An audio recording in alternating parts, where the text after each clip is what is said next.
Hi යාළුවනේ. ඉතින් ඔයාලා මේ දකින්නේ ඔයාලා හැමෝම ආදරය කරන, ගෞරවය කරන රුවන්වැලි මහා සෑය.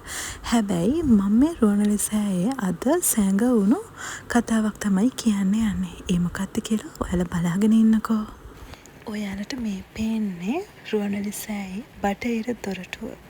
ඉතින් බටහිර දොරටුව කියන්නේ නිකම් දොරටුවක්ද? එහෙමත් නැත්නම් මේකේ සැඟවුණු රහසක් තියනවද? ඉතින් මේ කතාව පටන් ගන්නේ දුටුගැමුණු රජතුමාගේ කාලයේ. රුවන්වැලි මහා සෑය හදද්දී එහි තැන්පත් කරන්න තියෙන ද්‍රෝණයක් ධාතුන් වහන්සේලා රැගෙන ඇවිත් තියෙන්නේ නාග ලෝකයෙන්. එහෙම නැත්නම් සෝනුත්තර මහරහතන් වහන්සේ පොළවට කිමිදිලා නාග ලෝකයට ගිහින් මේ ධාතුන් වහන්සේලා වැඩම කරවගෙන ඇවිත් තියෙන්නේ. ඉතින් මේ මහා ද්‍රෝණයක් ධාතුන් වහන්සේලා වැඳ පුදා ගන්නට නාග ලෝකයේ ඉඳන් අදට ඕන් එනවා කියලා විශ්වාසයක් තියෙනවා. ඉතින් අපිට රාත්‍රී 10 වෙනකොට රුවන්වැලි මහා සෑය වන්දනා කරන්නට ඉඩ නොලැබුණාට දෙවියන්ට, යකුන්ට, නාගයින්ට මේ ඕනෑම අයෙකුට වන්දනා කරන්නට රුවන්වැලි සෑයේ ඉඩ හසර වෙන් වෙලා තියෙනවා. ඉතින් මේ විශ්වය කියන්නේ මහා පුදුමාකාර තැනක්.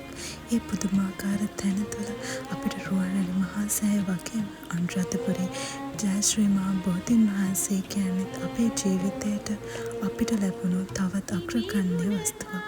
ඉතින් අනුරාධපුරයට එන ඔයාලට මේ මහා අපූර්ව වස්තු නැරඹීමට වගේම වන්දනා කරලා පින් රැස් කර ගැනීමට අවස්ථාව තියෙනවා.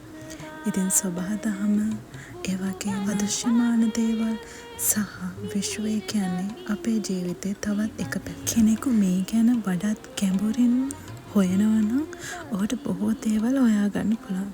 ඉතින් ඔයාලට හිතන්න ඉඩක් තියෙමින් මම යනවා. තව අලුත් වීඩියෝ එකක් ගේනකම් මගේ channel එක subscribe කරලා තියාගන්න.